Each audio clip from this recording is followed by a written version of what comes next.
Assalamualaikum warahmatullahi wabarakatuh. Saya Bagus Atmodinomo, NIM 190810301186. Di sini saya akan menjelaskan tentang analisis profitabilitas PT Bank Rakyat Indonesia. Analisis profitabilitas sendiri adalah analisis rasio keuangan yang mengukur kemampuan suatu perusahaan dalam memperoleh laba atau profit suatu ukuran dalam persentase untuk menilai sejauh mana perusahaan mampu menghasilkan laba atau keuntungan. Dalam hal ini meliputi rasio CAR, PO atau earning yield. CAR atau Capital Endurance Ratio adalah rasio kecukupan modal yang berguna untuk menampung risiko kerugian yang kemungkinan dihadapi bank. Capital Endurance Ratio menunjukkan sejauh mana bank mengandung risiko kredit, pernyataan surat berharga atau tagihan yang ikut dibiayai oleh dana masyarakat.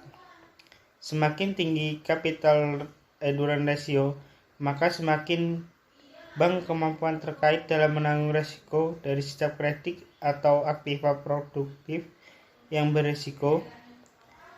Jika nilai Capital Endurance Ratio tinggi, maka bank dapat membiayai kegiatan operasional dan memberikan kontribusi yang cukup besar bagi profitabilitas.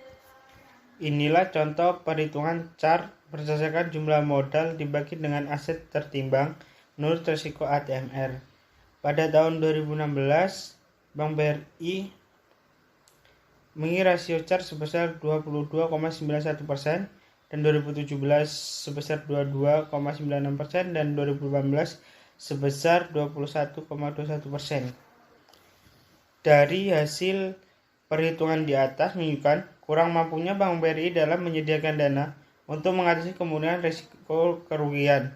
Semakin besar nilai CAR yang terbentuk itu mencerminkan kemampuan perbankan yang semakin baik dalam menghadapi kemungkinan risiko kerugian, dan sebaliknya, jika semakin kecil CAR yang terbentuk, maka kemampuan perbankan yang kurang baik dalam menghadapi kemungkinan risiko kerugian. PO atau beban operasional terhadap pendapatan operasional. Rasio yang membandingkan beban operasional dengan pendapatan operasional dengan tujuan untuk mengetahui seberapa besar kemampuan perusahaan dalam mengolah beban operasional secara efisien. Rasio yang diperoleh adalah 69,14% pada tahun 2017, 68,48% pada tahun 2018, 70,10% pada tahun 2019 dan 81,22% pada tahun 2020. Di mana rasio ini menunjukkan peningkatan yang artinya tidak efisiennya manajemen bank dalam mengolah beban operasionalnya. Selain itu juga mengindikasikan manajemen bank tidak mampu memaksimalkan pendapatan lebih besar demi mengcover biaya-biaya operasionalnya. Earning yield adalah penghasilan perusahaan yang diperoleh setiap tahun dari masing-masing saham perusahaan sesuai dengan persentase harga saham saat itu. Laba yang diberikan kepada perusahaan yang mempengaruhi keputusan investasi pada investasi. Terima kasih atas perhatiannya. Kurang lebihnya mohon maaf. Apabila ada kesalahan, mohon maaf. Wassalamualaikum warahmatullahi wabarakatuh.